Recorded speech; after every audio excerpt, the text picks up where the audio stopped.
Sa gitna ng paghahanda para sa Bagyong Uwan, pinasok na magnanakaw ang pump station sa Cainta, Rizal. Mula sa Cainta, Rizal, nakatutok live si Mav Gonzalez. Mav.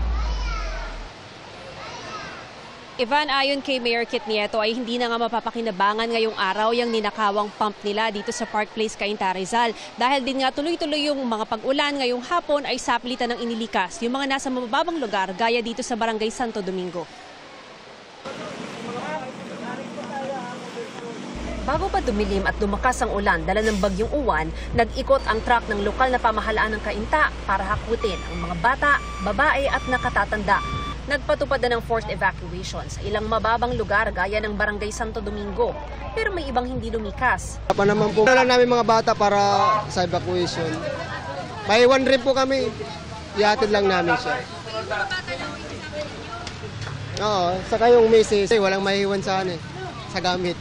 Depende po. Pag nakikita po namin yung sitwasyon talagang kaya okay naman po ma'am kami rito. Safe naman po.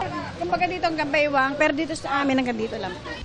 Habang naghahanda ang mga taga-Cainta para sa bagyo, sumalisi at pinasok ng magnanakaw ang pump station ng bayan sa Park Place kagabi. Ginumpit nila ang steel batting, tinanggal lahat ng tanso, pinutol ang mga kawad at kinuha ang mga baterya ng generator. Ayon kay Cainta Mayor Kit Nieto, pinapuntahan na ito sa installer para magawa ng paraan at umabot sa pagbayo ng bagyo. Aniya, nakakagalit at hindi niya ito mapapalampas. Magbibigay si Nieto ng 300,000 pesos na personal niyang pera bilang reward sa makapagtuturo ng gumawa nito. Pinalagyan na rin daw ng 24-hour security lahat ng iba pang pump stations ng Cainta. Sa Marikina City, nakapwesto na ang mga bangka na gagamitin sa posibleng pagresponde sakaling bumaha sa Barangay Santo Niño. Nakahanda na rin ang mga nakatira malapit sa Marikina River sakaling magkaroon ng evacuation. Nakatayo na ang mga tent sa H. Bautista Elementary School na isa sa mga pangunahing evacuation center sa Marikina. Kayang tumanggap ng mahigit 3,000 evacuees dito. 24/7 naman nakamonitor ang Rescue 161 para magbigay ng real-time updates at agarang abiso sa mga taga-Marikina.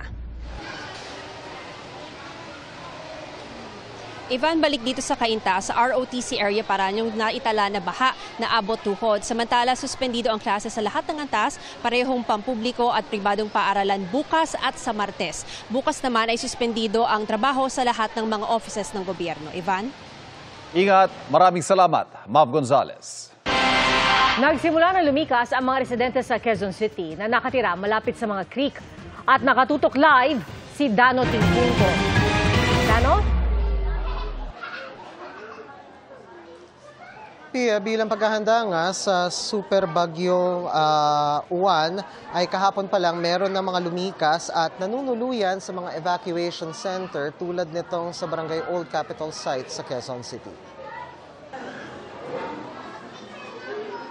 Isa sa kanila ang pamilya ni Judy Virtuso na ang bahay malapit lang sa basketball court na itong ginawang evacuation center. Ang bahay nila katabing-katabi lang ng creek sa gilid. Mababaw pa ang tubig sa maghapon pero kahapon pa lang daw kahit maaraw pa nasa evacuation center na sila matapos matroma nang biglang pumasok ang tubig sa bahay nila sa kasagsagan ng ulan noong Oktubre. May phobia na rin kami pagdating ng oras ng ulan-ulan lang, konting tubig. May phobia na lalo na yung asawa kong na-stroke. Mahirapan po, pinasaan po nila yung asawa ko. Tapos yung mga gamit namin, puro basa lahat kasi parang bigla yung tubig.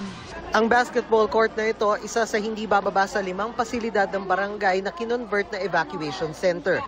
Punuan na dito kahit sa ibang lugar. Pero ayon sa mga taga-barangay, marami man ang lumikas, may ibang tinatansya pa raw ang sitwasyon. Yung iba nagsisiguro, kumukuha ng tent pero hindi muna doon tumutuloy. Discarding nilinaw ng barangay, bawal at hindi patas sa mga talagang nangangailangan. Hindi dapat yun. Kung sino yung dapat talaga na nangailangan, yun ang bigyan. Kasi nga, nangyayari nga ganun, may tent pero wala naman tao. Kaya may ikutan namin mamaya na dapat nasa loob sila ng tent. Sa lahat ng mga barangay sa Quezon City na may evacuee, Old Capitol Site ang may pinakamarami sa nasa 120 na pamilya o mahigit 500 na katao. Isa ng evacuation center na punuan kaagad ang Barangay Bagong Silangan. Isa sa mga lugar na madalas bahain tuwing matagal ang pag-ulan. Sa pag-iikot namin sa ilang mga lugar sa Quezon City, mababaw pa at wala pang gaanong epekto ang maghapong ambon sa ilang mga estero at creek tulad sa E. Rodriguez at Rojas District.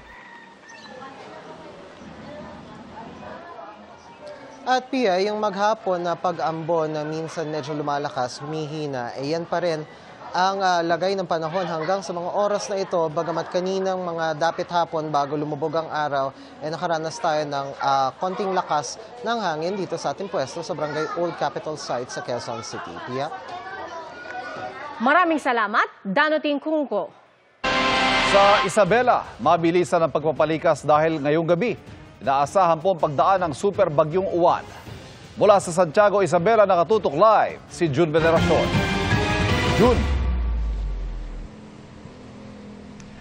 Ivan, pahirapan ang forced evacuation ng mga otoridad dito sa lalawigan ng Isabela dahil ang ilang residente ay hindi makuha sa pakiusapan. Problema yan dahil sa mga ganitong pagkakataon, oras ang kalaban.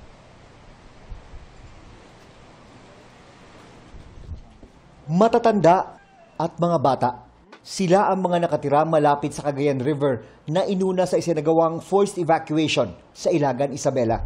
Bakit po ba nung una ayaw niyo pa? Kasi po yung mga gamit na namin po. Nasikaso. Doon po. Wala kasi akyat po.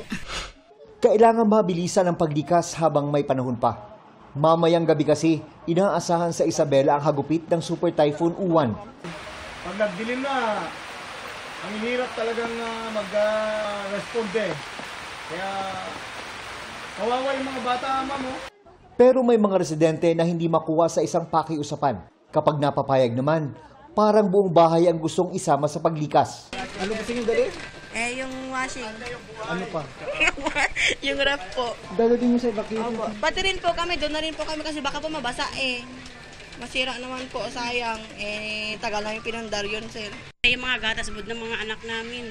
Gatas at saka yung mga gamot. Hindi pa kami naka-ready, sir. Mamaya-maya pa. Pag tapos na kayo mag-igo.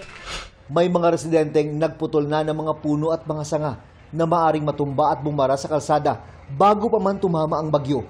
Mahigit 7,000 na ang evacuee sa buong probinsya na nasa ilalim ngayon ng Tropical Cyclone Wind Signal number 4. Pero habang wala pang malakas na ulan at hangin, nagbukas ng isa pang gate ang Magat Dam. 3 gate na ngayon ang sabay-sabay na nagpapakawala ng tubig. Ang tubig na pinapakawala ng Magat Dam dito dumadaan. Ang tawag dito ay Maris Dam. November 6 nang unang magbukas ng isang gate ang Magat Dam. Sumunod, naging 2 noong November 7. Kailangan itong gawin bilang paghahanda dito nga sa Bagyong Uwan. Ang dahilan kung bakit tayo nagpapakawala ng tubig, para mas maraming ma-store, ma-contain, yung maipon yung ating dam pag dumating na yung malakas na pag-ulan, hindi makadagdag sa baha dito sa downstream ng ating dam.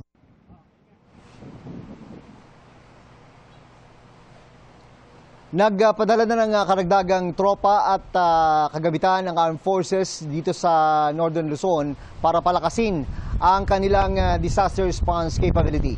Ivan. Ingat. Maraming salamat, June Veneracion.